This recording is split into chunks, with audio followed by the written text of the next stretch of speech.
With calm determination, the young lawyer rose, her voice steady and clear. Her arguments cut through doubt like a blade through silence. Point by point, she dismantled the opposition until truth prevailed. She didn't just defend the case. She won it. Stasia. Mr. Ellick, you stand before this court today, accused of theft. You were found exiting the store wearing a pair of sneakers you had not paid for, and store security detained you immediately. Your Honor, I didn't mean to steal them, I swear. I was trying on the shoes when I got a call that my mom fainted at home. I just ran out without thinking. I didn't even realize I was still wearing them. I'm really sorry, Your Honor. I never stole anything. Is it true you left your old shoes in the store? And you expect us to believe you just walked out by accident in brand new sneakers? Yes, ma'am. I forgot to change back. Just to believe you just... Yes, I was scared about my mom. I wasn't thinking. I came back to pay when I could. I swear, I have never stolen anything in my life. I have dreams for my family. Look, my mother collapsed, who is a breadwinner. I'm telling the truth, I was very confused. Your Honor, while the defendant is indeed a young boy, the facts before the court indicate that this was not an accident.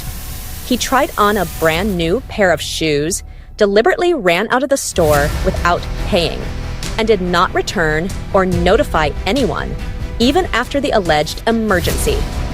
This court takes theft, however small, very seriously, because it undermines trust and harms honest businesses.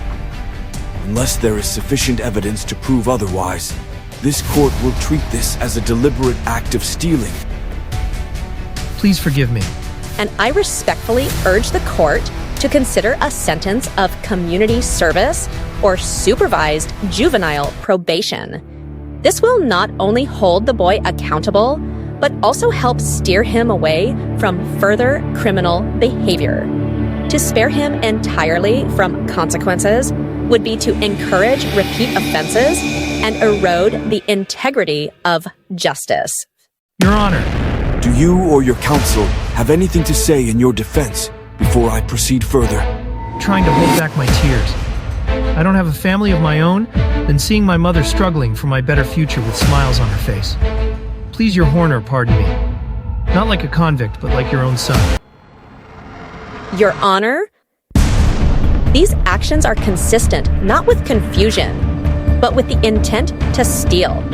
If we excuse this behavior as a mere mistake, we risk sending a message that theft, especially by the young, can be justified or overlooked. The law must apply to all, regardless of age. Your Honor, my client is not a thief. He is a son who panicked. Security footage shows he left his old shoes behind and ran home when he got news his mother collapsed. Your Honor? It was not intentional theft, but a panicked mistake.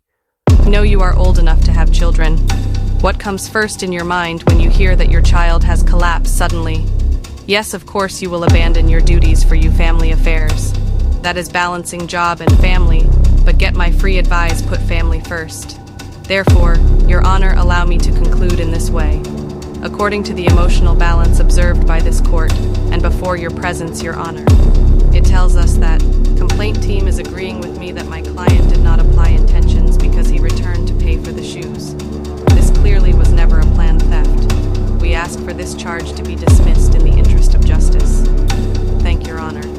Having heard the evidence and the sincere statement from the defendant, this court finds that while the act of leaving the store without paying is serious, the circumstances suggest this court dismisses the theft charge, but cautions the defendant to be more mindful of the law in the future. Case dismissed. Court is adjourned. As counsel for the defense, she stood firm on the facts and unwavering in her pursuit of justice. Through every objection, cross-examination, and closing argument, she upheld the rights of my client with integrity and resolve. Today's verdict is not just a win in court. It is a triumph of truth, fairness, and the rule of law. Ladies and gentlemen, report from the courtroom. My name is Vivian. See you all again in the courtroom.